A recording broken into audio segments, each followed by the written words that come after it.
안녕하십니까. 경향신문 구교영 기자입니다. 정치부 기자들이 모여 주요 정치인의 속내를 파헤치고 미래를 탐구하는 프로그램이죠. 인물비상구 12회 순서 시작하도록 하겠습니다. 오늘도 여지없이 이용욱 선배, 김준우 선배 나오셨습니다. 안녕하세요. 안녕하세요. 야, 드디어 우리가 방송에서 사과를 안 해도 되는 때가 왔습니다. 안 그래도 한독수 전 권한대행이 출마를 마침내 하신다고 해서 제가 뭐 여러분들과는 공유도 했지만 이게 또 사과를 해야 되는 것 아니냐 이런 걱정을 했었는데요. 다행히도 국민의힘 당원들이 현명한 선택을 해주셔서 제가 사과를 면하게 되고 그날 밤에 기쁨의 카톡도 여러분들에게 던졌던 사과를 안 해도 되는 그런 상황이 돼서 조금 다행스럽게 생각하고 있습니다. 아니 저도 조마조마했던 게 네. 주말간의 국민의힘 상황이 완전히 롤러코스터 탄 것처럼 왔다 갔다 했습니다. 그렇죠. 아마 뭐 그 상황을 보면서 가장 이제 지금 가슴이 두근두근했던 게 뭐 저희 두 사람도 그중 그 일부 아닐까 싶긴 한데요. 네. 뭐 한독수 참 그 한독수 편에서 저희가 뭐 이런저런 여러 비판을 하긴 했는데 야 저렇게까지 사람이 가는구나 싶어가지고 네.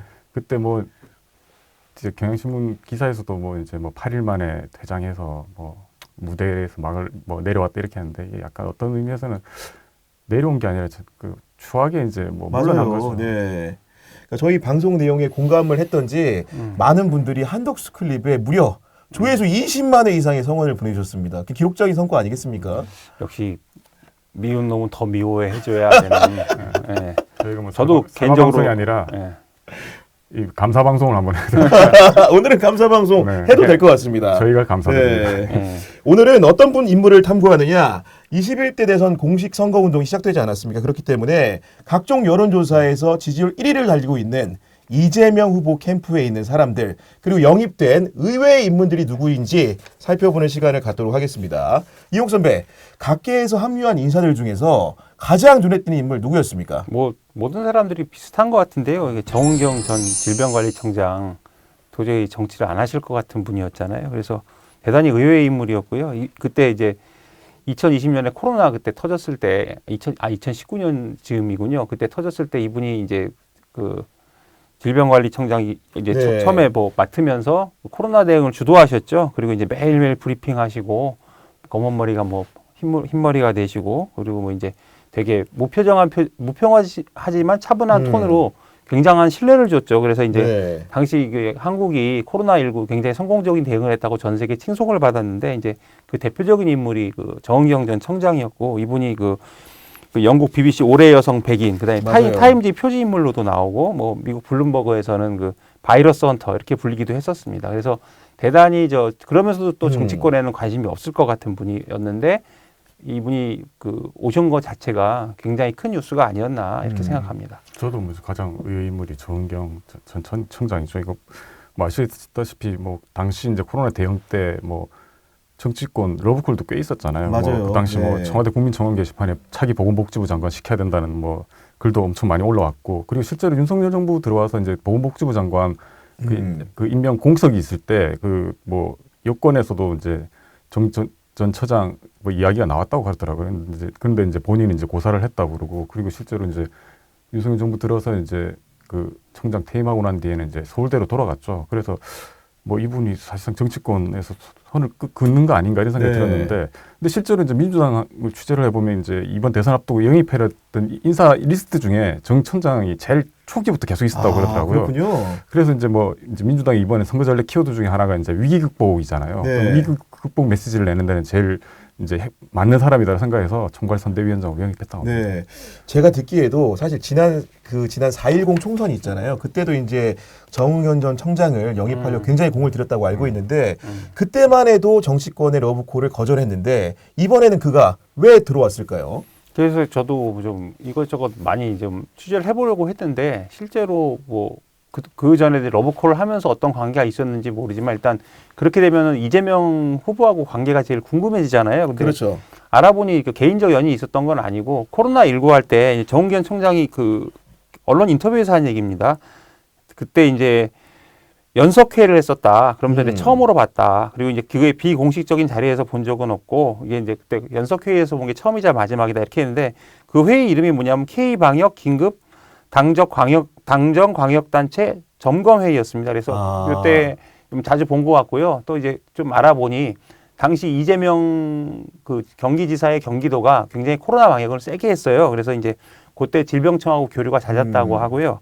그다음에 이제 지난 대선 때 이재명 후보가 이제 질병관리청 현장을 방문했다고 합니다. 그래서 이제 이런 과정을 거치면서 어떤 서로에 대한 신뢰나 인간적인 호감도가 어느 정도 만들어진 게 아닌가. 그리고 아까 김진우 기자 얘기했듯이 총선 때도 이제 러브콜을 보내면서 밑작업들을 많이 했을 거 아니에요. 그러면 이제 그때는 싫지만 사람이 이렇게 쌓여가면서 좀 뭐 벽이 허물어지는 그런 과정이 있지 예. 않았겠습니까? 어쨌든 간에 정은경 전 청장이 선대위원장으로 들어오면서 사실 이재명 후보는 그야말로 천군만마를 얻었다 이렇게 평가할 수 있지 않습니까?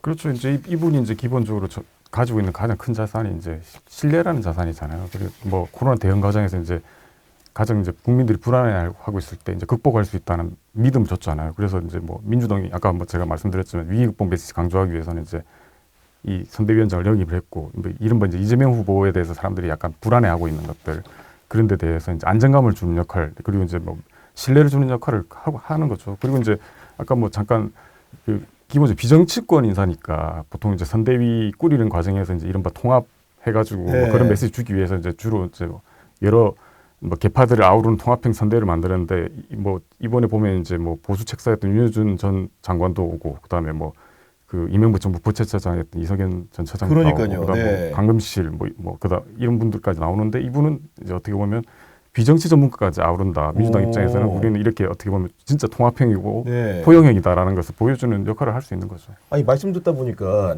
그 이석연 처장 같은 경우 이명박 정부를 상징하는 인물이고 강금실 그 전 장관은 노무현 정부를 상징하는 인물, 정은경 전 총장은 문재인 정부를 상징하는 인물이기 때문에 각 정부의 스타들을 다 등용했다 이렇게 볼 수도 있겠네요. 그렇게 볼 수 있겠네요. 근데 네. 또 저는 저 생각이 드는 게 뭐냐면 저분이 아까도 말씀드렸지만 스타일이 굉장히 드라이하고 차분했는데 이제 코로나19를 거치면서 저분은 신뢰의 상징 이렇게 보이지 않습니까? 그래서 이제 그 지금 이재명 그 캠프에서는 저분이 뭐 이제 그 뭐 통합형 선대위 이런 얘기도 하고 하지만 기본적으로 저분이 가지고 있는 어떤 무형의 자산, 맞아요. 그러니까 정은경이 합류하는 것 자체가 그냥 이재명에 대한 신뢰를 높여주는. 그래서 내가 전에도 제가 윤여준 전 장관 편에서도 말씀을 드렸는데 이재명은 정은경이 보장한다. 뭐 이런 신뢰를 주는 효과가 어마어마하다고 봐요. 그리고 이제 이게 전 세계적으로도 좀 파급 효과가 있지 네. 않을까. 왜냐하면 저분은 전 세계적으로 유명한 사람이잖아요. 어쨌든 그래서 저런 분이 또 이제 등장을 하고 또 하나는 이제 내란 때문에 나오셨다고 했는데 그럼 내란 때문에 나오셨다는 것 자체는 뭐냐면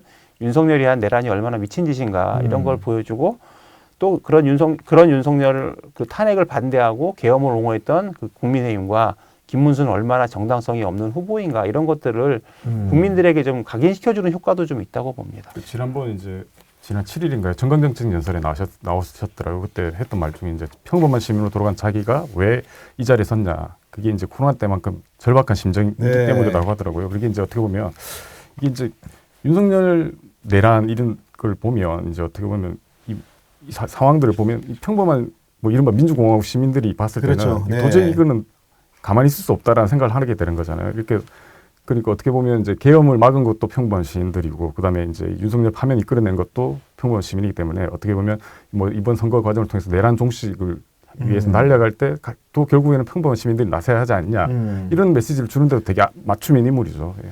아니 그리고 이제 에피소드 하나 들어봤더니 정은경 청장이 이제 공직에서 퇴직하고 나간 다음에 그 백발머리가 사실 유명했잖아요. 브리핑을 자주 하셨기 때문에 식당에 가면 사람들이 너무 많이 알아봐가지고 그 백발을 흑발로 바꿨다 그러더라고요. 근데 이번에도 보니까 선대위원장으로 오시면서 흑발. 백발이 아닌 흑발로 왔거든요. 네. 그런 부분들이 이제 드러나는 것 같고 대선 이후에 그럼 정은경 청장은 도대체 무엇을 할 것인가 이걸 궁금해하는 사람들도 많습니다. 뭐 본인은 이제 뭐 대학으로 돌아가서 이제 평범한 또 시민으로 돌아가겠다 이런 바람을 밝히긴 했는데 뭐 이용 기자도 알겠지만 이제 정치에서 절대라는 말은 사실 없잖아요. 그리고 그렇죠. 이제 네. 정 위원장 바람대로 이렇게 과연 놔둘까라는 생각 들기도 하고 실제로 이제 지금 이재명 캠프 내에서는 이제 이 하마평이 꽤 나오고 있다고 합니다. 이제 이재명 정부 아까 말씀드렸던 것처럼 안정감을 줄 수 있는 이미지가 있으니까 내각에서 주요하게 쓸 수 있는 거 아니냐라는 이야기가 나오는데 그 지난번 뭐 정 전 청장 인터뷰를 보니까 본인도 이제 이런 이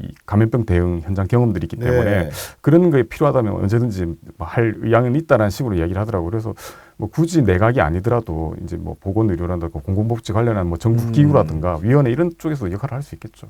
저도 이제 하나 첨언을 드리면 같은 얘기입니다. 근데 이제 어쨌든 어떤 역할을 맡던 간에 저분이 신뢰의 상징이기 때문에 전문성을 떠나서 저 사람이 발표를 하고 저 사람이 뭘 핸들링을 한다 맞아요. 하면 네. 그거에 대한 신뢰도가 굉장히 올라갈 것 같아요. 그래서 이재명 정부 입장에서는 뭐 아직 대선이 끝나진 않았지만 어쨌든 차기 정부에서 굉장히 요긴하게 무슨 그리고 이제 우리가 의정 갈등 이런 거 하면서 지금 이런 것도 굉장히 그렇네요. 네. 엉망이 됐잖아요. 보건정책, 윤석열 정부. 그러니까 이런 것들도 좀 전문성을 가지고 세워나갈 수 있고 또 저분 자체가 좀 국민적 신뢰가 있기 때문에 지금 양 극단의 갈등이 대단하잖아요. 그럼 저분이 나서서 중재를 한다고 하면 조금 다르게 보이지 않을까 뭐 이런 상상도 좀 해봤습니다. 네, 그 정은경 청장과 함께 또 한 명의 눈에 띄는 여성이 있으니 그녀는 바로 강금실 전 법무부 장관입니다. 이분의 합류 어느 정도 예상을 좀 하셨습니까?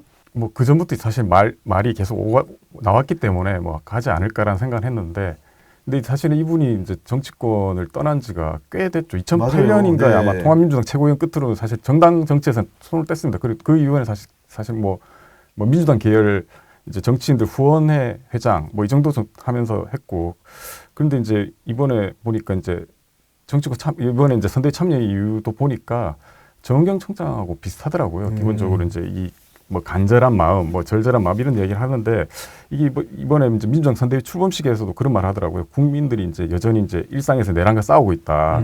그래서 자기가 보니까 이제 뭐 이분은 법조인이고 하니까 이제 뭐 그 생각하는 게 조금 더 뭐 다를 것 같긴 한데, 윤석열 석방이라든가 이완규 헌법재판관 지명이 상당히 충격이고, 이게 지금 국민들은 이렇게 불안해하고 힘들고 있는데 윤석열은 지금 이제 산책하고 이런 거 보면 뭔가 이상했기 때문에 이런 걸 빨리 끝내고 어떻게 하든지 정상적인 나라로 돌아가기 위해서 자기가 좀 간절한 마음으로 한번 나왔다라고 이야기를 하시더라고요.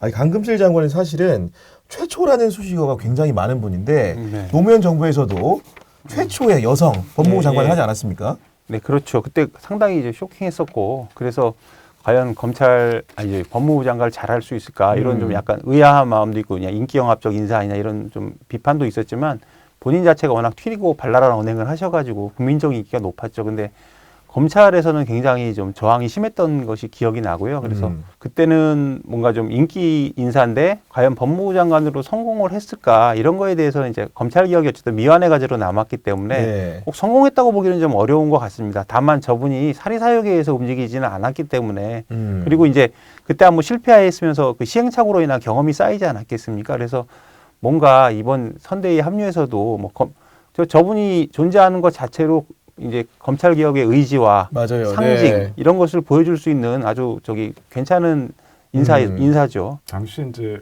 상당히 파격적이죠. 지금 뭐 젊은 분들은 뭐 잘 모를 수 있겠지만 최은서 법무부 장관 지금까지도 아마 기록이 깨지고 뭐 지금 뭐 그 누구죠? 한동훈 국민의힘 전 대표가 이제 49세인가요? 그때 뭐 법무부 장관 됐다고 하는데, 그건 사실 이제 검찰 출신이 된 거기 때문에 그 의미가 좀 이렇게 감소되는 부분들이 있고, 이분은 어떻게 보면 이제 변호사, 그전에는 판사 출신으로 인권 변호사였던 분이기 때문에 특히 이제 검찰의 어떤 뭐 순혈주의라든가 이런 걸 깨뜨렸다는 의미가 되게 크죠. 그리고 이제 그 외에도 사실 파격행보, 뭐 이용 기자 잠깐 얘기했지만 톡톡 돼가지고 이제 패션이 화제가 돼가지고 당시에 이제 최고 인기 누리고 있던 이효리를 빗대가지고 강효리라는 명도 없고, 강효리. 뭐 지금 뭐 어떻게 생각하실지 모르겠지만, 그리고 이제 뭐 국회 나와가지고도 이제 뭐 특검 법안, 당시 무슨 대통령 친위성 특검 법안이었던 것 같은데, 그때 그거 두고 이제 예약 공방 벌이고 있는데 이제 마이크 커진 줄 모르고 코미디다 코미디 이런 이야기를 해가지고 이제 방송에 이제 그게 그대로 나와가지고 뭐 논란이 되기도 했는데, 이분이 보면 상당히 자유로운 분 같아요. 이제 그래서 이제 뭐 좀 관련해가지고 이제 거론되는 두 분인데, 이분이 이제 경기여고 서울대 법대 출신인데 이 동기가 유명한 분이 또 두 명이 있어서 여성 삼총사로 불리는 분이 있는데, 한 사람이 이제 김영란 전 대법관, 그다음 조배숙 국민의힘 의원, 상상하기 힘들지만 뭐 그렇습니다. 김영란 전 대법관은 당시만 해도 뭐 이제 뭐 최초 여성 대법관이 됐고, 그다음에 뭐 이제 권익위원장 임명돼가지고 이제 이른바 김영란법을 걸어지는 뭐 부정청탁 및 금품 수수에 대한 뭐 금지 법률 이런 걸 위반을 했죠. 그리고 이제 뭐 조금 전에 뭐 상당히 웃으셨지만 지금 상상 안 가지만 조배수 국민의의원도 여러모로 참 대단하신 분입니다. 걸어온 길을 보면 대한민국 최초 여성 검사예요. 그리고 이제 민주당에서 3번, 안철수 국민의힘에서 1번 국회의원 했고요. 그다음에 야, 이제 진짜. 당 옮겨가지고 윤석열 그 지지하면서 이제 국민의힘 입당해서 비례대표 순번을 그리고 받았는데, 지역구도 아니고, 네. 근데 이제 그때 이 컷오프 됐거든요. 근데 당시에 무슨 논란이 있었냐면 이 비례대표 순번이 이제 뭔가 호남 당직자들 맞아요. 홀대한다. 네. 그래가지고 순번이 조정이 됐어요. 그래서 기사 회생해가지고 지금 국힘에서는 아마 5선 여성 정치인 나경원 의원하고는 유일하게, 그래서 지금 이분 뭐 국회 부의장 노리고 있죠. 그런데 이제 이분 보면 그 이후에 행동을 봐도 또 좀 특이하신 게 이제 뭐 윤석열 비상계엄 맞아요. 이후에 네. 탄핵 무효고 부정선거 음모론 이 주장하는 정강훈 집회 참석해가지고 뭐 이렇게 같이 마이크 잡고 했고, 그 다음에 뭐 윤석열 그 관저 가가지고 또 이야기도 하고 이랬죠. 그런데 네. 최근에 또 방송에 좀 나오는 게 의원총회. 우연충에 아시죠? 김문수가 그때 왜 한덕수로 후보 교체할 때 열받아가 뛰쳐나갈 때 앞에서 이야기 좀 듣고 가라 막고 있고, 그 다음 날 이렇게 이제 김문수 후보로 이제 후보가 확정돼서 김문수 후보 다시 의총으로 오잖아요. 그때 이제 누구보다도 환하게 웃으면서 이제 김문수 후보를 맞는 모습이 이제 화제가 됐는데, 그 이 두 분에 비해서는 강금실 전 장관 아까 말씀드린 것처럼 자기는 이제 뭐 어떻게 보면 사회에서 되게 성공한 여성 롤 모델이잖아요. 그런데도 자기는 그것보다는 이제 개인적으로 자유롭게 산 사람으로 네. 불렸으면 좋겠다는 이야기를 하고, 이 뭐 아시는지 모르죠. 이분 예술 쪽에도 이렇게 되게 조예가 깊으셔가지고 이 인간문화재로부터 살풀이춤 전수받고 그래요? 승무도 배웠다고 하시더라고요. 그래서 이분이 이제 이번 대선 끝나고 났는데 무슨 공직 맡을 생각 있냐고 네. 하니까 없다고 딱 단호하게 얘기하시더라고요. 야, 근데 이처럼 자유분방한 영혼이기도 한데 사실은 법무부 장관 시절에 검찰과의 싸움은 굉장히 힘들었습니다. 특히 이제 이완규 법제처장이 어떤 분이냐면은 노무현 대통령하고 검사와의 대화를 할 때 강력하게 성토했던 분인데, 당시 장관으로서 강금실 현대위원장 얼마나 힘들었을까요? 근데 많은 국민들이 기억을 하시죠. 그래서 날짜를 한번 다시 확인해 보니까 2003년 3월 9일이에요. 그러니까 거의 정권 출범하고 얼마 안 돼서의 일일 텐데, 그때 이제 강금실 전 장관이 그 검찰 그 인사위원회하고 뭐 협력 논의하지 않고 그냥 인사를 한 모양이에요. 그래서 이제 검찰에서 이제 강력하게 반발을 했는데, 그때 이제 이완규라는 사람이 나서서 왜 인사위원회 구성하지 않고 혼자 열심히 밤새면서 했냐, 그러면서 검찰 전체 구성원이 수긍할 수 있고 다 납득하고 따를 수 있는 인사를 하는 것이 오히려 더 큰 이익이 있는 것 아닌가, 뭐 이러면서 대통령과 의견이 다르다, 뭐 이런 얘기를 했습니다. 그리고 그때 참 목불인견의 장면들이 많았는데, 뭐 맞아요. 네. 어떤 검사께서라는 말도 좀 아까워요. 또 어떤 검사는 이런 말을 했어요. 이제 과거에 대통령이 83학번이라는 보도를 봤는데, 나도 그 보도를 보고 나도 83학번인데 동기생이 대통령이 됐구나, 이런 생각을 했다고 말하는데, 사실 이거는 노 전 대통령의 고졸이라고 이제 돌려간 거고요. 또 어떤 검사는 이제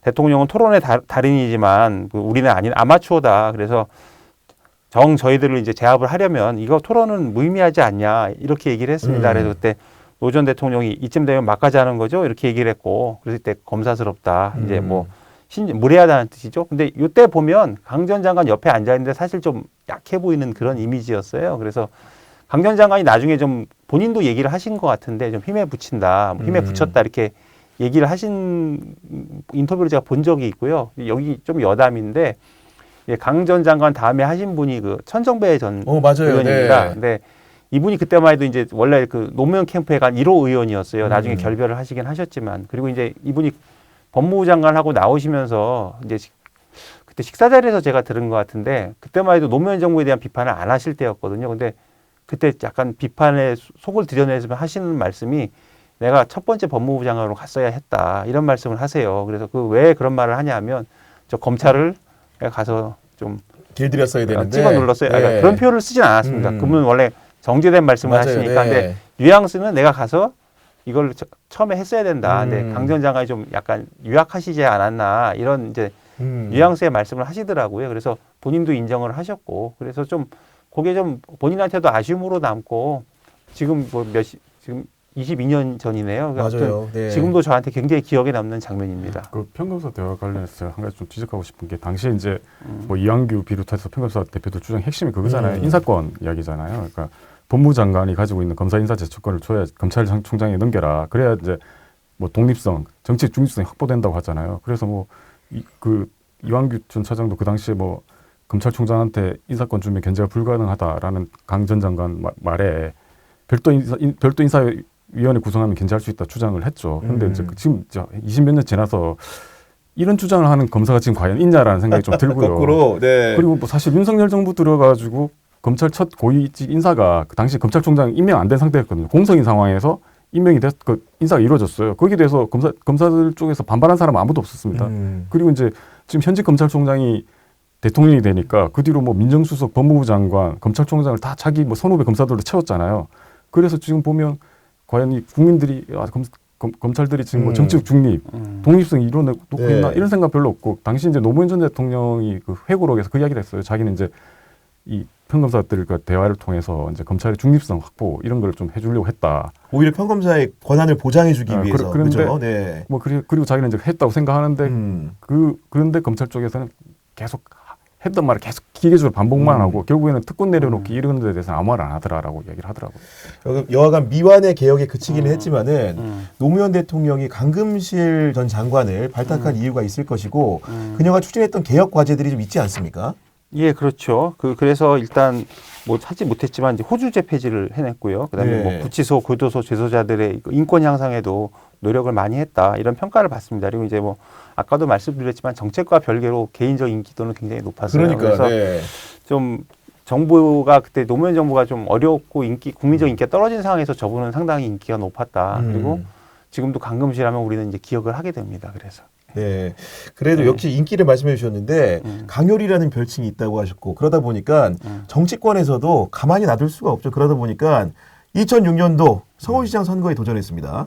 그렇죠. 2006년 서울시장 선거 도전했지만 그 당시 뭐 졌죠. 그리고 그 더블 스코어로 졌습니다. 당시 이제 오세훈 전 시장이 나와가지고 뭐 이 이야기는 아마 이용욱 기자가 네. 그때 아마 취재를 했기 때문에 제가 잘 그때 알긴 할 출입 것 같은데요. 기자였는데요. 그때 이랬습니다. 이제 노무현 전 대통령이 그때 대연정을 제안을 해요. 그래서 뭐 국민의힘 아니 한나라당의 뭐 총리 출정권 주자 뭐 이런 얘기를 하는데 사람들 그때 그 얘기를 듣고 이제 모두가 뭐 경악을 했죠. 그때만 해도 그래서 뭐냐면은 아니 어떻게 해서 그때 이제 과반수 만들어졌잖아요. 만들었는데 어떻게 이렇게 말을 할 수가 있냐. 저런 놈들한테 권력을 넘겨줄 수 있냐 해서 그 정권 지지도가 계속 이제 급락을 하고 있었고 각종 여론조사를 돌려보면 그때 또 호남하고 광주가 이제 여기는 아홉성 민주당이라고 그때 하나갑 대표가 있었던 또 그렇게 그래서 그렇게 그건 됐구나. 거기가 또 잡고 있었어요. 네. 그래서 당시 민주당이 먹을 수 있는 곳은 전북밖에 없었어. 그러니까 이제 굉장히 힘든 상황이었거든요. 근데 강금실 전 장관을 여론조사에 놓고 돌려보면 계속 압도적인 조사가 나오니까 이제 민주당에서 계속 당시 열린우리당에서 계속 끌어내려고 노력을 했죠. 그래서 이제 사실 그때 출마하신 거는 본인 의지라고 저는 보여지지 않아요. 이제 진영 요구를 마지못해 수용을 하셔서 나오셨는데 처음에는 압도적이었습니다. 역시 지지율이 압도적이었는데 네. 이제 점점 이제 정권하고 동조화 현상이 되는 거죠. 떨어지기도 하고 아까 김민우 기자 얘기했지만 오세훈 전 시장이 그때만 해도 전 의원이죠.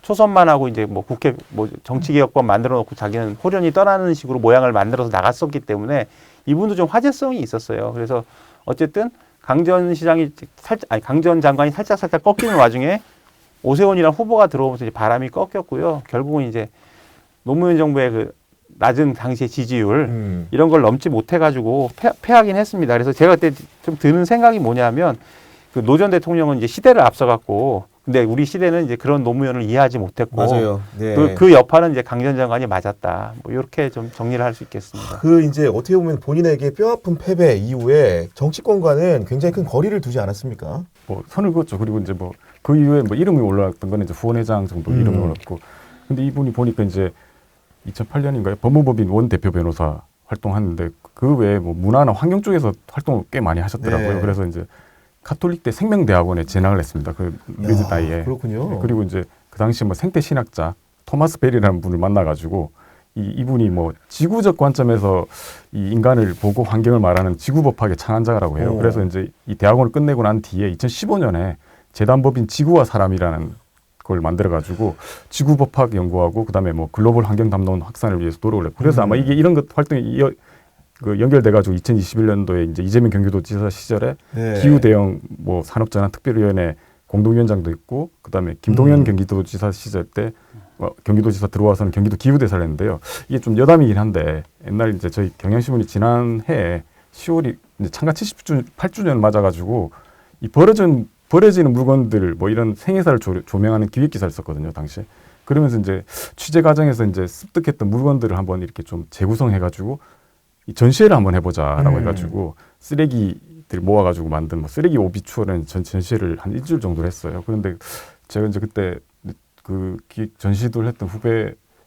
얘기 듣고 한번 오라고 왜 선배는 안 오냐 해가지고 이제 간 적이 있어요. 거기가 이제 뭐 저기 남산 밑자락 경리단길 쪽에 있는 곳이었는데 네. 보니까 뭐 전시 공간이라기보다는 무슨 사무실 무슨 세미나실 비슷한 데를 이제 빌려가지고 있는데 그 뒤쪽에 책장이 커다랗게 이렇게 있더라고. 그래서 도대체 여기 뭐 하는 데냐고 했더니 지구와 사람 사무실이라고 그러더라고요. 그래서 당시에 이제 환경 쪽에 관심이 있으니까 아마 네. 강동식 장관 하는 거기서 이제 경향신문에서 한다고 하니까 무료로 빌려줬다고 그러더라고요. 그 생태와 지구 이슈를 다루다가 이재명 후보랑 만난 셈인데 그때 기화가 돼가지고 지금까지 인연이 이어져 온 겁니까? 글쎄 뭐 이것도 역시 참 그 정의경 전 청장하고 비슷한데 뭐 깊이 인연이 있거나 교류가 있었던 관계는 아니라고 하고요. 김진우 기자도 얘기했지만 저분은 사실 서울시장도 이제 마지못해 나왔던 것 같고 그거 외에는 정치권에서 사실 거리를 좀 뒀어요. 그래서 뭐 후원회장 이런 거 다 개인적 연으로 맡은 것 같고요. 그래서 이번에도 2021년 7월에 이제 그 이재명 당시 경기지사가 이제 그 대선 후보 경선에 나가니까 후원회장을 맡았다고 합니다. 근데 지난 대선 때 이제 후원회장 맡을 사람도 여의치가 않았나 봐요. 그래서 그 강 전 장관 말은 경선 치르고 후원회장 모시는 게 쉽지 않아 불가피하게 도와드린 측면이 있다. 이렇게 말을 했고요. 그래서 이번에도 이제 선대위 합류를 본인은 예상하지 않았는데 이 후보가 전화를 줬다고 합니다. 그래서 뭐 그 이후에는 아까 김진우 기자도 얘기했지만 내란 때문에 나왔다. 네. 이렇게 볼 수 있겠죠.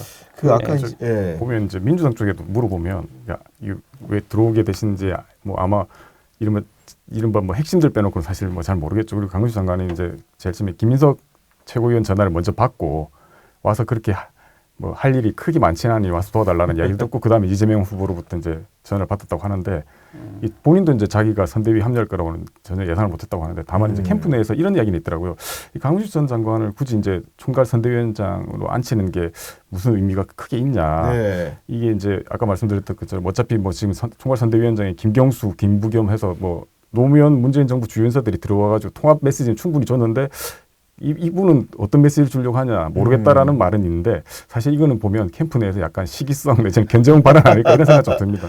이게 최근의 행보를 보면은 그 사법부 쿠데타가 있지 않았습니까? 그런 부분에 있어가지고 전직 판사로서 전직 법무부 장관으로서 대응을 굉장히 잘하는 것 같은데 어쨌든 간에 이재명 캠프는 강금실 전 장관을 영입함으로써 얻는 득이 훨씬 많은 것 같습니다. 아까 말씀드렸지만 이분이 그 노무현 정부에서 검찰 개혁도 하고 법무부 탈권위를 추진하셨습니다. 그래서 당시 검찰정에 가로막히긴 했지만 어쨌든 검찰의 반발, 어쨌든 검찰 기득권에 맞춰서 이제 싸운 사람이고요. 그만큼 경험을 가진 사람이라고 보여지기 때문에 그 어떤 그 이재명 그 캠프의 어떤 검찰 개혁 의지를 보여주는 상징적 인사 그리고 우리가 이미 준비된 유능하게 이 검찰 개혁을 수행할 수 있다 이런 것들을 보여주는 인사라고 보여지고요.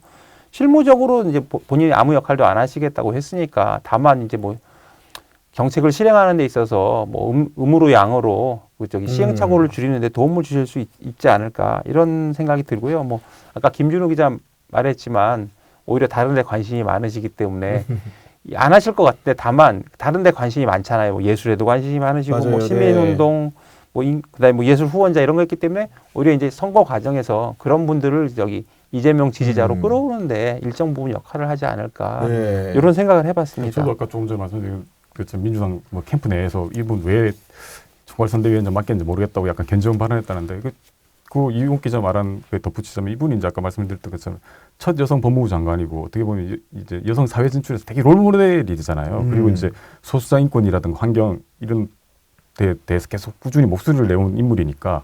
그러니까 이른바 양당 정치 내지 거대 정당 정치가 포획해내지 못하는 이제 여성 유권자라든가 네. 소수자라든가 그리고 이제 기본적으로 정치에 관심이 지금 별로 없다는 2030 세대들 이런 사람들한테 계속 어필할 수 있는 부분들이 있는 거잖아요. 그게 아마 민주당 측 계산이 아닐까 싶습니다. 그 정은경, 강금실 두 분 같은 경우에는 어느 정도 그래도 발표를 했을 때 예상이 됐는데 그 보수계 원로 인사인 이석연 전 법제처의 경우에는 굉장히 처음에 인선 발표했을 때 놀랐습니다. 뭐 의외라고 볼 수도 있는데요. 이제 어쨌든 이명박 정부에서 법제처장을 했으니까 그리고 뭐 문재인 정부 때 또 문재인 정부를 비판하고요. 근데 저는 좀 아주 의외라고 느끼지 않은 게 이분이 윤석열 정부 들어서 끊임없이 윤석열 정부를 비판해요. 그리고 이제 지난번 총선에 참패하고 나서는 너 임기 단축 개헌하고 물러나라 윤석열한테 이렇게 얘기를 계속 했고요. 계엄 이후에는 이제 내가 그동안은 개헌을 얘기해왔는데 너 이제 개헌으로 끝날 문제 아니야. 너 그냥 물러나. 이런 얘기를 했습니다. 그리고 탄핵돼야 된다. 이렇게 얘기를 했기 때문에 네. 그런 면에서는 내란 종식 차원에서 이제 그 들어오신 게 아닌가 뭐 이런 생각이 들고요. 기본적으로 저분은 계속 실형을 얘기해왔기 때문에 네. 굳이 이념에 얽매여서 보는 게 맞을까 뭐 이런 생각도 해봤습니다. 저도 이게 크게 의외 인사라고 생각하는 게 아까 뭐 이재명 후보가 이제 작년 말부터 왜 이제 김종인 전 위원장이라든가 이상동 교수라든가 뭐 윤여준 전 장관 만났죠. 만나면서 이른바 이제 중도보수 통합 행보했잖아요. 그럴 때 이제 이분을 만났잖아요. 그래서 뭐 그 당시 만나가지고 뭐 국민 통합하고 그다음에 뭐 정치 보복 금지 이런 것들을 당부하기도 했는데 그 이후에도 이제 민주당 쪽에 알아보니까 이게 이 민주당하고 주요 현안 관련해서 계속 소통을 했다고 그러더라고요. 그래서 이제 특히 이제 뭐 이분이 이제 기본적으로 헌법학자 시니까 그렇습니다. 네. 이거 기본권 개헌 관련 논의에 대해서 이제 본인 생각하는 걸 민주당 쪽에 의견을 전달하기도 했다고 하니까 아마 이분 계속 이제 약간의 어떤 그 관계들은 맺어왔던 것 같아요. 그 저도 하나 덧붙이면 이제 이재명 후보가 경기지사 할 때부터 이제 교류를 했고요. 그래서 이제 이전 처장이 보기에 이재명이라는 사람이 보기보다 되게 실용적이다. 그래서 대화도 잘 통했다고 그러고요. 지난 대선 때 이틀 전인가 이제 이재명 당시 후보가 지지해달라고 요청을 했는데 자기가 거절했다. 아, 그래요? 그래서 그게 근소한 차이로 져서 계속 마음에 걸렸는데 윤석열 정권이 이제 하는 걸 보니까 더 마음에 걸리더라. 그래서 네. 이번에는 그냥 뭐 전화 왔길래 바로 받아들였다. 그리고 제1호 헌재 맞습니다. 연구관 출신이기 때문에 네. 이번에 윤석열 탄핵 국면에서도 논리적으로 국민들을 많이 설득했던 분 중에 하나였던 것 같은데 궁금한 건 이분이 그러면은 어떤 인생을 살아왔는가 굉장히 궁금한데 그리고 이용 선배는 이성윤 처장을 직접 만난 적도 있다면서요? 예. 일단 뭐 이력을 살짝 말씀드리면 이제 1988년에 헌법재판소가 이제 출범을 했는데 그때 제1호 헌법연구관으로 임명이 됐고요. 2004년도에 그 되게 시끄러웠는데 신행정수도 이제 특별법 헌법소원 제기해서 위헌 판결 받아냈고 뭐 이런 것 때문에 이제 경실련에도 계셨지만 이게 보수적인 행보를 좀 그때 하신 것으로 이제 받아들여지는 측면이 있습니다. 그래서 저도 이제 인터뷰를 한번 했었는데 그때가 언제냐면 이명박 정부 때 이분이 법제처장 되시고 바로 그 직후였어요. 그래서 그때 이제 그 만나서 인터뷰를 했었는데 이제 제가 사실 인터뷰한 건 아니고 저희 부장이 인터뷰하시고 저는 받아쳤습니다. 그때만 해도. 그러니까 그렇게 제가 연식이 되지 않아요. 근데 어쨌든 그때 하신 말씀이 지금도 기억이 나는 게 나는 예나 지금이나 개혁하자는 거고 그걸 헌법적 테두리 내에서 하자는 것이다. 이게 저희 인터뷰에서 한 얘기고 똑같은 얘기를 하는데 전에는 진보라고 하더니 요즘은 보수라고 한다. 그리고 뭐 나한테 힘센 부처나 사람은 없다. 헌법 정신대로만 원칙을 지키겠다. 뭐 이런 얘기를 했습니다. 그리고 이제 좀 아쉬웠던 게 끝나고 나서 뭐 고맙다 그러면서 어쨌든 나중에 우리 기사 한번 꼭 주겠다 이러더니 약속 안 지키셨어요. 아니 같은 법제처장인데 이왕주랑 많이 다른 뉘앙스의 말이 들리는 것 같고 그 결국 이분이 나중에 보니까 시민단체에서도 활동한 적이 있다면서요. 그렇죠. 뭐 1990년대 후반에서 2000년대까지 뭐 지금 경실련 사무총장을 했고요. 그다음 시민단체 연대회의 공동운영위원장을 맡았는데 뭐 이제 기존의 시민운동 노선하고 좀 차별화된 모습을 보였죠. 왜냐하면 이제 기본적으로 아까 말씀했던 보수와 진보로 아우르는 실용주의 시민운동 뭐 이런 걸 했고 그래서 뭐 이른바 시민운동이라고 해서 이 뭐 진보 세력이 독점물이 될 수 없다라고 하면서 그런 모습을 좀 근데 나중에 보면 이제 아마 MB 때 그 이 법제처장으로 가게 됐던 계기가 아마 그 당시에 MB 쪽에서 하고 있던 그 뉴라이트 쪽 그 시민운동 이쪽에서 아마 참가했던 것도 알고 있습니다.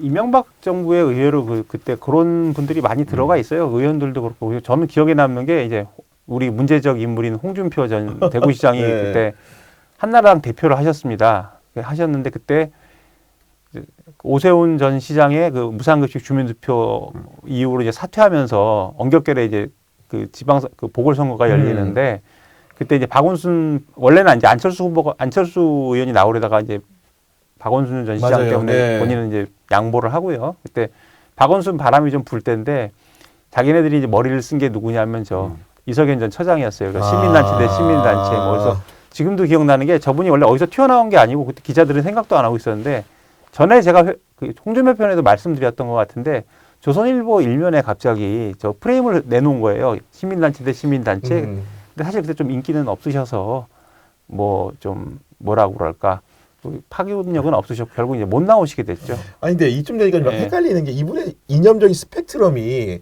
과연 진보인지 보수인지 얘기만 들어가지고 굉장히 헷갈리는데 두 분은 좀 평가를 좀 어떻게 하십니까? 글쎄요, 뭐 이걸 뭐 지금 이제 근데 민주당 선대위 참석을 했다고 해서 이분을 이제 기회주의자라고 평가하기에는 평소 이분 했던 말을 하고 그렇게 모순적인 것 같잖아요. 왜냐면 이제 아까 뭐 이용 기자 말했지만 윤석열에 대해서 계속 비판했던 맥락이 결국에는 이제 대통령의 가장 큰 의무 중에 하나가 헌법수호 임무인데 네가 헌법수호 임무를 저버렸고 그래서 이제 윤석열 당 내란 시도를 보면서 이제 이분도 이제 아마 이 기본적으로 이제 어지럽혀진 헌정질서를 회복하는 데 지금 필요한 게 뭔가 해서 이제 선택을 한 것 같고 그리고 뭐 그 인터뷰에서 그런 말을 하더라고요. 이제 자기가 자꾸 보수라고 하는데 이제 체제와 관련해서는 자기는 보수다. 그런데 이제 이른바 법치주의라든가 절차적 정의 이런 데 대해서는 누구보다 진보적이라고 말씀하시더라고요. 아까 말씀드렸지만 저희 인터뷰에서 예전에 같은 말을 하는데 어떨 땐 진보라고 어떨 땐 보수라고 한다. 그렇게 말을 하기 때문에 그 저기에 윤여준 전 장관이나 아니면 뭐 김종인 전 위원장 같은 사람들도 마찬가지지만 보수적으로 보이지만 김준우 기자가 말한 것처럼 굉장히 합리적이고 절차적인 이런 정당성 이런 거에 대해서는 굉장히 좀 중요시하는 분들이라서 본인들 말은 실용주의자고 얘기를 하고요. 저도 뭐 그 말에 좀 납득이 되는 편입니다. 그래서 굳이 뭐 왔다 갔다 하는 사람이라고 보기보다는 그냥 저분이 보기에 지금 내란 극복과 이제 국가를 정상화하는데 가장 필요한 사람이 누군가 그거를 이제 그런 기준으로 판단을 했고 그게 뭐 이재명 후보가 아니었을까 그 이석연 전 처장이 보기에 그래서 선택을 한 것으로 봅니다. 이석연 전 처장을 얻었다는 것 이재명 후보는 어떤 득실이 있을까요? 뭐 기본적으로는 이제 뭐 이 헌법학자 뭐 내란 종식 이런 데 있어서 이제 보증하는 그런 역할을 하는 거죠. 그러니까 제가 그런 생각이 들던데 아까 뭐 이용 기자 그 정은경 전 차장이라든가 이런 때 말씀을 했던데 이런 분들이 이제 나와가지고 이제 안정감을 주고 이러는데 보통 이제 TV 광고를 보면 이제 보험이나 건강식품, 가전제품 광고 이런 데 보면 이제 다른 제품하고 달리 이제 세련되고 젊은 뭐 모델들이 나오는 게 아니라 주로 이제 신뢰감을 줄 수 있는 유명 인사라든가 전문가 뭐 이런 분들이 나오잖아요. 그래서 이제 대표적인 게 이제 90세가 돼가도 현역 활동하고 있는 원로 배우 이순재 같은 분이 나오는데 이 전 처장도 아마 그런 보조인 역할을 하지 않는가 그런 생각입니다. 그래서 뭐 그런 거죠. 뭐 제가 어디 한 입으로 두 말 합니까? 묻지도 않고 따지지도 않고 한번 찍어주세요. 뭐 하세요? 아니, 그런 상황인 것 같은데 실제로 이재명 그 후보 측에서도 반길 수밖에 없지 않습니까? 이런 분을 영입했다는 것은 일단 좀 한마디만 하면 저 얼토당토하는 성대모사를 드리면서 잠깐 웃음을 참았고요. 예. 당연히 반길 수밖에 없고 이제 이재명 후보가 도와달라고 해서 흔쾌히 나선 거니까 저 아까도 말씀드렸지만 일관되게 말씀드리는 건데 이재명 후보에 대해서 이제 가지고 있는 그 반감을 가지고 있는 사람들의 대부분은 뭐냐면 불안하다. 그다음에 뭐 무슨 짓을 할지 모른다. 제가 이제 제 주변에도 좀 싫어하는 분들 얘기를 들어보면 그런 거예요. 그냥 싫은 것들 떠나서 이제 국회까지 다 가지고 있는데 무슨 짓을 할지 모른다. 막 무소불이다. 이런 얘기들을 막 하는데 뭐 그거는 이제 뭐 나중에 보면 알겠죠. 그런데 다만 이석연이나 강금실이나 뭐 아니면 정은경이나 이런 분들 아니면 앞서 지난 편에 우리가 다뤘던 윤여준 장관 같은 사람들이 어쨌든 합리적인 사람들이잖아요. 국민한테 신뢰가 있는 사람들이고 이런 사람들이 이재명을 보증한다. 이런 심리적 효과가 꽤 크다고 봐요. 그래서 이재명 후보 측에서는 이제 좀 약간 좀 심하게 말하면 약간 그죠. 안심을 좀 내가 이분들 봐라. 이분들도 나를 믿는데 국민들 한번 나 좀 믿어주세요. 이렇게 말할 수 있는 거죠. 그래서 상당히 큰 효과가 있고 잘 모셔왔다고 생각합니다. 아니, 두 분 말씀 들으니까 정말 이석연 처장이 왜 왔는지도 이제 이해가 되는데 정말 의외라고 할 수 있는 부분은 홍준표의 사람들이 갑자기 이재명 캠프에 문을 두드리기 시작했다. 대표적으로 경제 책사라고 할 수 있는 이병택 카이스트 교수가 자기는 이번에 이재명 후보를 지지한다는 식의 말까지 했습니다. 그렇죠. 그건 좀 이분이 이제 뭐 지난 10일인가요? 자기 페이스북에다가 이제 이재명 캠프에 합류한다는 말도 아니고 조인한다고 그러더라고요. 그래서 맞아, 뭐 조인. 주류 경제학적 이야기를 이제 이재명 후보에 전하겠다고 했는데 이제 그때 보니까 이제 아마 국민의힘 출신 이현주 민주당 최고위원 만나가지고 점심을 같이 했는데 아마 그때 아마 설득을 해서 이제 한 것 같은데 근데 문제는 그 이후에 이제 이분이 이제 과거에 아주 발언들이 그건한 것들이 크게 이제 재조명되면서 논란이 됐죠. 뭐 보니까 뭐 문재인 정부 뭐 최저임금 인상 정책 보면서 뭐 정신분열이냐 치매자 뭐 이런 말도 했고 뭐 이제 2019년이죠. 일본 경제보복 조치 아베 정권 때 했던 거에 대해서는 뭐 친일이 정상이고 반일이 비정상이다라고 했고 뭐 세월호 추모는 뭐 타락한 권력 노름이라고 했고 심지어 이제 이재명 후보에 대해서도 뭐 이재명은 권력을 위해 무슨 짓이든 할 수 있는 괴물 뭐 이런 말도 한 게 있더라고요. 그래서 이게 민주당 입장에서는 이게 너무 논란이 되니까 이게 바로 이제 선을 그었죠. 이제 뭐 합류 의사를 밝힌 인사일 뿐이고 뭐 공식적으로 영입 제안한 적 없다. 그리고 이제 이정 교수도 이제 그다음 밝힌 게 이제 선대위직에 연연하지 않고 뭐 이 후보 성공하도록 조언하겠다고 했는데 이게 아마 민주당 쪽에서 약간 무마 작업해가지고 단순한 지지 선언 정도로 이제 의미를 축소한 것으로 보입니다. 아 그리고 홍준표를 지지하시는 분들 진짜 뭐 생짜로 지지하시는 분들도 민주당 당사 와가지고 기자회견하는 거 보면서 이게 어심을 분명히 받들지 않았을까 이런 생각이 좀 들었어요. 제가 취재를 뭐 지금 할 수 있는 건 아닌데 저는 뭐 정말 의중인지 모르겠지만 홍 전 시장이 충분히 이게 방치했을 수는 있을 것 같아요. 그리고 정말 이게 아니다 싶으면 본인 말렸을 것 같고요. 그러니까 근데 네. 제가 홍준표 편에 말씀드렸으면 이분 뒤끝이 강한 분이다. 뒤끝이 되게 강한 분이기 때문에 나 이제 그냥 떠나려한다 했지만 떠나지 않고 계속 뭔가 궁시렁대고 계시잖아요. 근데 보면 이제 우리가 봐도 좀 심했잖아요. 뭐 한덕수 세우려고 나를 네. 들러리 세워. 내가 돈도 3억이나 얼마 내는 거 3억이었나요? 그 홍준표는 결선이 못 갔기 때문에 2억 냈을 나 겁니다. 2억 냈어. 네. 뭐 이런 것도 있을 거고. 내가 그리고 이제 솔직히 그 윤석열이 총선 진 다음에 윤석열 뭐 간접 가서 식사하고 탄핵도 뭐 반대하고 옹호해 줬잖아요. 내가 이렇게 윤석열 가져오는데 나한테 이럴 수 있느냐. 그러면서 나 곧 떠나 하는데 욕은 계속 할 거야. 왜 이런 이미지고. 그래서 지금 대응도 사실 굉장히 홍준표스러운 거죠. 지금 보면 이분 뭐 하와이인가에 계시잖아요. 아니 그러니까. 근데 더 뭐 평소보다 페이스북에다 글도 많이 올리시고 되게 그러니까 인터넷이 안 되는 데를 가야 돼요. 이분은 지금 보니까. 되게 즐기시는 것 같아요. 보니까 그러니까 뭐 지금 보니까 또 뭐 이럴 줄 알았으면 자기가 예전에 저희 정당 갈 때 이제 꼬마 민주당에 갈 걸 그랬다 하면서 뭐 약간 좀 민주당에 나 갈 수 있다는 식의 이야기까지 슬쩍 하고 그거 제가 여담으로 하나 말씀드리면 사실 정치 부자들은 다 아는 얘기입니다. 예전에 그 꼬마 민주당 얘기하시니까 그때 이제 그 꼬마 민주당이라는 게 노무현 전 대통령 뭐, 네. 이게 뭐 이부영 전 의원 뭐 이런 분들 예전에 하셨던 그 진짜 좀 김부겸 전 총리 이런 분들이 하셨던 민주당을 말하는 건데요. 그때 이제 지금은 정계에 계시지 않지만 그 마산의 그 이주영 전 의원이라고 계셨었어요. 근데 압니다. 네. 이주영 전 의원이 이제 홍준표 전 시장 뭐 이름을 지어줘 뭐 개명을 권했네 뭐 이런 말도 있고 두 분이 연이 있는데 이주영 전 의원이 사실 출발을 꼬마 민주당에서 해요. 근데 그때 홍 전 시장이 그랬다는 거예요. 이제 아유 형님 가 계시면 제가 꼭 가겠습니다. 그래서 자기가 당사에서 기자회견을 하고 있는데 그 뉴스가 나오더래. 홍준표 그 뭐 모래시계 검사 홍준표 저기 신한국당 영입 이래가지고 그때 이제 이거 기자들은 공연이 아는 얘기인데 그걸 본인이 지금 되새겨주는 거죠. 그래서 저는 이제 그런 얘기들을 들으면서 저분은 좀 신뢰를 내가 할 수 있는 사람인가.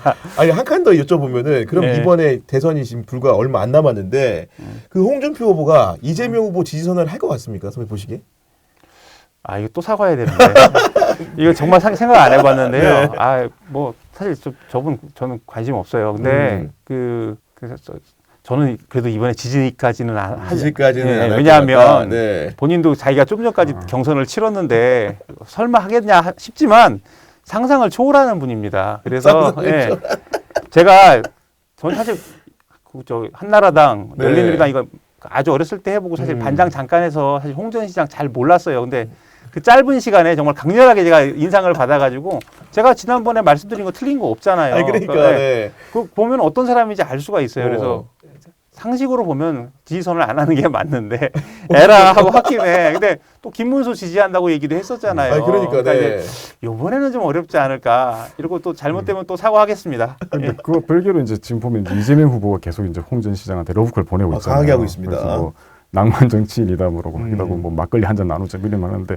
이게 이제 어떻게 보면 뭐 특히 보수층에 어필하는 이 의도도 있지만 이제 기본적으로 홍 전 시장을 지지했던 2030 남성들이 좀 맞아요. 많이 있잖아요. 그래서 이제 이재명 후보가 이제 다른 세대나 성별에 비해서 2030 세대 남성 지지율이 떨어진다는 그 약점이 있으니까 그걸 어떤 식으로든 이제 좀 보완해 보려고 이제 하는 적어도 이제 뭐 홍 전 시장 이쪽으로 오든 안 오든 자기가 이제 그런 부분들을 계속 포섭해 나가려고 하는 것 같고 근데 그걸 보면서 또 이제 그걸 또 놓치지 않는 분이 또 한 명 있더라고요. 이준석 기억신당 후보.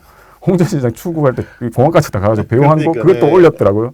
이런 쪽은 진짜 머리가 되게 빠른 사람이라는 생각이 들더라고요. 그래서 김진우 선배의 선택이 궁금합니다. 홍준표는 이재명을 지지할 것이냐 말 것이냐.